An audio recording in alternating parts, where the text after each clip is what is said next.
Our other main story that we were focusing on before we broke away to that was the British Prime Minister. He's been meeting with President Trump at his Turnberry golf course in Scotland. In the last few hours, both leaders have been talking about the catastrophic situation in Gaza, with President Trump saying for the first time there were signs of real starvation there. He said the US wants to help humanitarian efforts and would set up food centres in the territory. No more details about what that actually is. Sir Keir Starmer described the situation as intolerable, insisting on the need for a ceasefire in order to get aid into Gaza. Let's hear now from both leaders. Well, it's going to be working with the United States. We'll be helping with the food. You know, we have a lot of access to food. We got a lot of food ourselves, and we're going to bring it over there. We're also going to make sure that they don't have barriers stopping people. You know, you've seen the areas where they actually have food, and the people are screaming for the food in there.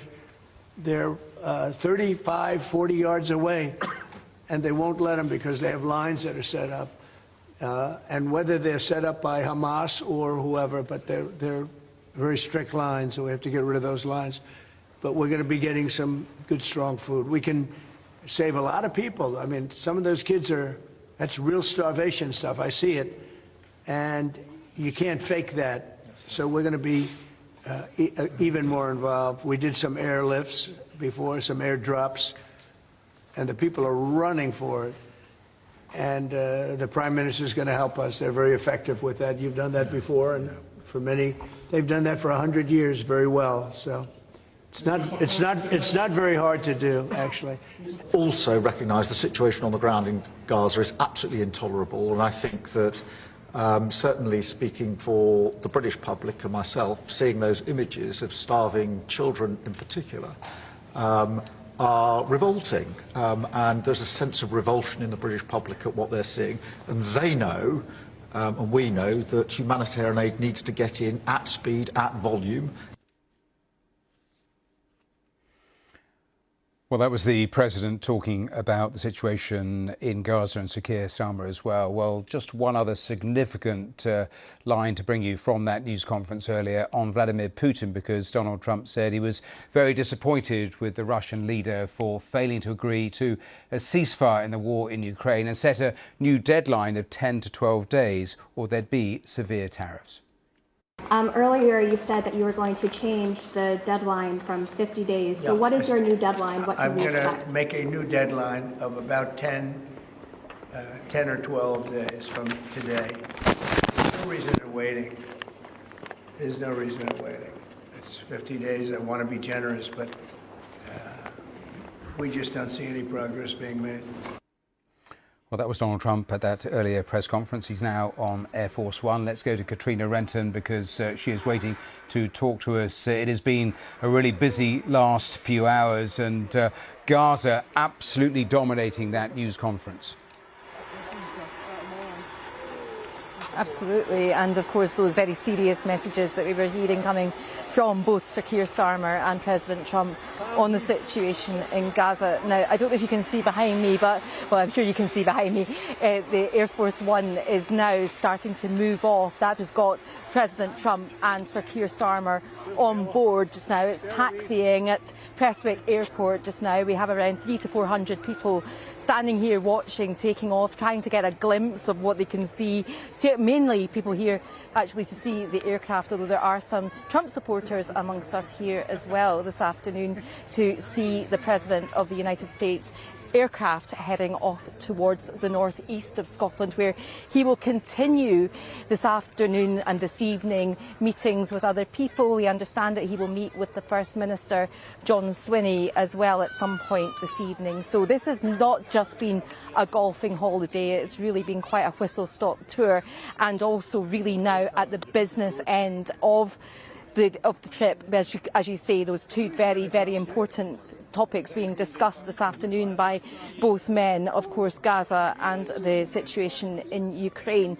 Now, for the people gathered here this afternoon, though, this is what they've been waiting for. They've been waiting to see Aircraft One on the move, and it is on the move. It's just going to go all the way down to the bottom of the runway there, then it will turn round and then it'll take off for that reasonably short journey to the northeast of Scotland. I'm told by the experts around me here that it'll probably fly quite low, and I think you'll have gathered just from hearing it taxiing there that it's pretty noisy. So I think that if you live on the flight path, there's a decent chance that you will certainly hear it, if not see it, on its way up the road where our colleagues are waiting for the Prime Minister of the United Kingdom and, of course, the President of the United States, Donald Trump, to arrive later this afternoon.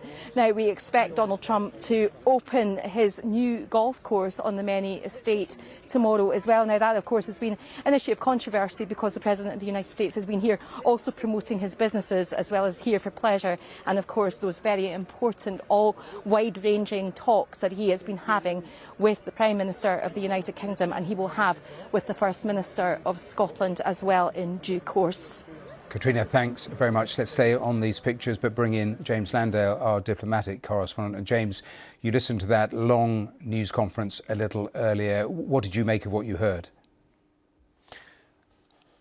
When you see Donald Trump change his mind, as he's doing on both the key issues, Gaza and Ukraine, it almost happens sort of in real time in front of you. So on the question of Ukraine, for some weeks now, he's been increasingly vocal of his frustration with Vladimir Putin. Today, he made that very explicitly clear in saying, look, I'm no longer giving him a 50-day deadline before imposing more sanctions and secondary sanctions unless he agrees to some kind of a political process. He said, I'm now talking 10, 12 days because there's no point waiting, he said, if he's just going to get the same answer. So continuing pressure with that. There's still some questions about precisely what exactly he's threatening to do, because a lot of diplomats say that, if you start talking about secondary sanctions, in other words, sanctioning China and India for buying cheap Russian energy, that's hugely inflationary, and the American economy doesn't want that at the moment. But then also on the separate issue of Gaza, two things were very apparent from that news conference. One is the scale of the impact of the humanitarian crisis. He is now reflecting that, saying, look, there are real signs of starvation. You can't fake it. And secondly, also making it very clear that he wanted there to be some kind of situation to change the status quo. He repeatedly said, look, you're down to 20 live hostages now. And he said, at that point, Hamas are not going to negotiate. So you have to do something different. He was not clear about what he meant by that, but he was clearly pushing for something to change the status quo, and said he's been talking to Benjamin Netanyahu, the Israeli Prime Minister, about that. Just a quick word about what he said about hostages and trying to get them out in a different way. He said it now a couple of times. He first said it on Friday. What do we think he means? We don't know. He said there were a couple of alternatives, and he said some of them are, quote, pretty strong. The most sensible, he said, would be a negotiation. But he also said you could get to some kind of action, and this I am quoting, that could be, quote, very energetic, ruthless, or violent. Now, whether he's actually contemplating some kind of new form of military action to try to rescue the hostages, I don't know. But at the moment, he is talking about Benjamin Netanyahu, the Israeli authorities, having to do something different. But at the moment, he's not been explicit about what that should be. James, thanks very much. Let's speak to the former UK ambassador to the United States, Lord Kim Darroch. And Kim Darroch, welcome here to the programme. It was interesting listening to James just now describe that it is fascinating watching the US president change his mind in real time on Gaza. Yeah, I mean, James, as usual, is spot on. Donald Trump does change his mind quite often, but there is no doubt that his tone on Gaza this time was rather tougher, rather stronger in talking about starvation. I don't think he's used the word starvation before in talking about what's going on in Gaza than he has been before. And if that hints at him putting greater pressure on Prime Minister Netanyahu to open Gaza up and to get a great deal more humanitarian aid in, food, medical supplies, whatever, then that's good. It's a useful outcome from the talks with Keir Starmer. But we need to see exactly what this tougher line means in practice in terms of pressure on Netanyahu, because only Trump can bring real pressure to bear on Netanyahu. Europeans, I'm afraid, can't. Yes, but there is still, despite the hardening of the language, there is still a gap. Keir Starmer talking about people in this country being revolted by what they're seeing played out on our television screens. And every time Donald Trump talks about it, he ends up quite often talking about the hostage situation. But then also over the weekend, he has repeated what Benjamin Netanyahu has said, which is that Hamas is stealing the aid, even though an internal US government report says otherwise. Yeah, well, that is, if I may say so, that's classic American positioning, and has been actually under all the American administrations I've watched in action. I mean, if you look at Biden recently, Biden was very tough in his rhetoric on what Netanyahu was doing in Gaza, on the continuing military operation, on the failure to get supplies into the civilian population. But at the most he did was to suspend a small part of US military supplies to Gaza, a suspension that Trump has since lifted. So it's just the way the Americans conduct their diplomacy with the Israelis. They have to be the strongest supporters of Israel, the last ones defending them when they've lost the Europeans. And that, they would tell you, gives them a great deal more leverage over Israeli actions than we Europeans have. You mentioned in your first answer the lack of real leverage the Europeans have, but the whole move that we saw from Emmanuel Macron and the pressure now on Keir Starmer to recognise Palestine as a state, how much of a difference do you think that would make if Keir Starmer made a move like that? We know Donald Trump is dead set against it. Well, except that in the press conference, unless I am misinterpreting, Trump said something quite interesting, basically asked how he would react if the Brits were to recognise a Palestinian state. And he declined to comment on that, and certainly declined to say what you might have expected him to say, which is we'd be against it and we think it would be the wrong time to make that move. Now, whether that is a little opening, a signal to Keir Starmer that if he wants to move in that direction, then Trump is not going to make a huge argument about it, I'm not sure.